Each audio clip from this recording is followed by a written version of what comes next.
Lenga ka suspension of operation Susan riba kuki kulai five singna tongan ba tampak yam from Singda Nongmei kapsin na landa ba lepri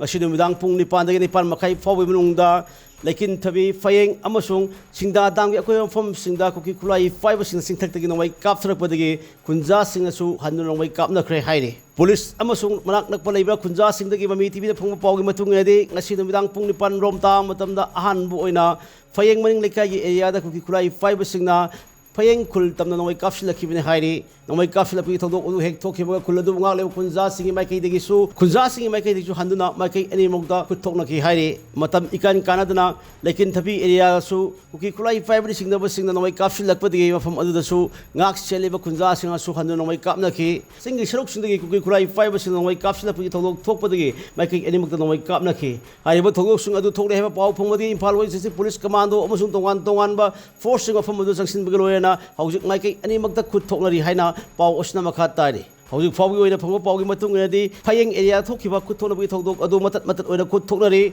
adu lekin thabi area da tongan makhangi bom amasung Nongmei sing kapsilakpagi thodok lepri hairi Singda dangi mai kai kalom Nongmei sing adu lepre adu Houjik mafam adu su ahen forcing thomjunduna section thorang lokhapagi thabak chathari hairi thodok thogum leiba miti pawgi neprekpagi pawgi matung ngadi Houjik fawgi oina mai kai ahummak tongan Nongmei kapagi khonjal sing tari Nongmei kapagi khonjal sing taba adu mai rena ahen forcing thomjilakpa uri Phayeng lekin thabi amasung Singda dangi area sing Nongmei kapnari habigi paw hek tabaga lambi paring adu leiriba tongan malaikai amasung kul singi maya paibi sing miyam tholok tuna Houjik lambi tingbagi thabak chathari haina paw osu makhatari I know Zigla Jaiba see Hoigi Kanodani Phayeng Zaga Sida Koi Laiba Kukila Wasinga Kuki Kunjasinga Kana Kutuknari Tongai Matamasi Hogi Pung Mapantaram the Shida Toknabane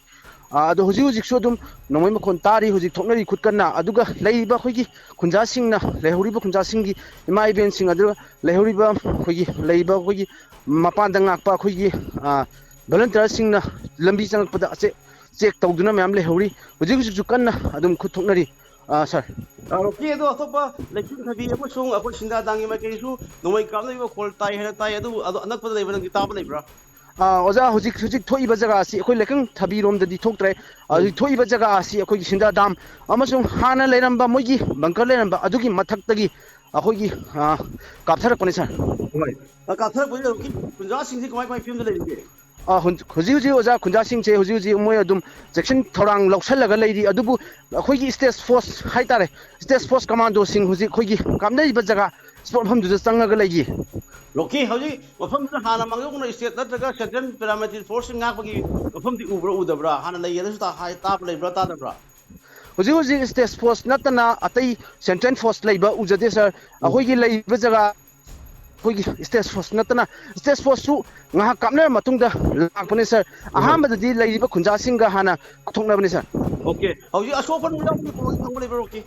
sir asopan yawbagi problem di jik adubu asopan yawdraga su khoigi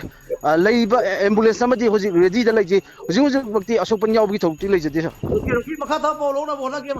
station leibiyo yes sir fanjari sir